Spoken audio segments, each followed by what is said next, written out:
For my devotions, I like to study books of the Bible at a time. So this summer I studied and went through Hebrews. I've also gone through the Psalms, but for my devotions, I like to read a book of the Bible through at a time. And I also just really like listening to sermons. I really like listening to music, and just music has a huge impact on my spiritual life. So one thing that I really like doing is listening to what I like to call Jesus jams while laying on the ground, and just like turning my phone off, turning off every distraction, dimming my lights, just because I really feel like I can fully surrender to God while doing that. When I do my devotions, so I set a reminder on my phone to do my plan, my daily plan from the Bible app, and I just pick like a genre or a category that I want to do, like hope or happiness or being lost or whatever, and I just pick whatever I feel for the week, and then I change it every week. I usually read from some good authors and some good books. I'm not as good at just getting out my Bible as maybe I would like to be, but I'm pretty good at reading from good authors. So right now I'm reading The Pilgrim's Progress by John Bunyan, and I'm reading it in the New Modern English Version versus the Old English Version, because I find it more enjoyable for me to read it that way. I read a book, the Bible.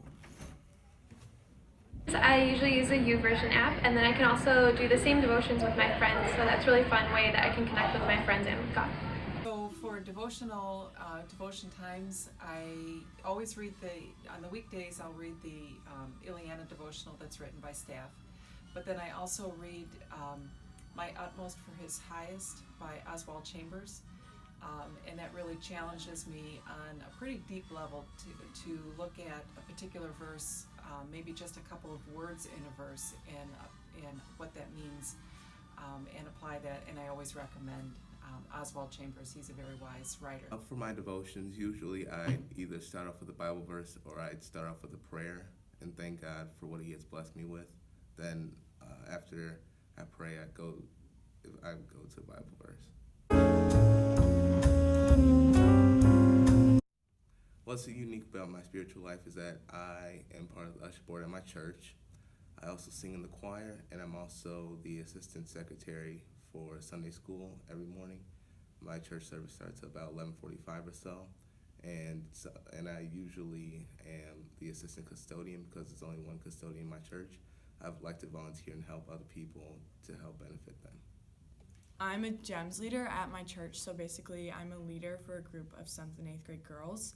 So I plan a bunch of lessons for them and take them out, do fun things with them. I have a prayer wall, so it's a lot smaller now, but I used to, on my entire wall, it was full of sticky notes just with prayers that people asked me to pray for them, and then every week I would pick out 2 on the wall and just focus on those 2 prayers and praying for those 2 people. And I really like Bible journaling. This is something I started doing about 3.5 years ago when I was just in a really hard spot in my life. So for example, this is one that I did right here. This is just the ocean, obviously, and then this is the song lyrics. I just really like what they say. And then another one here.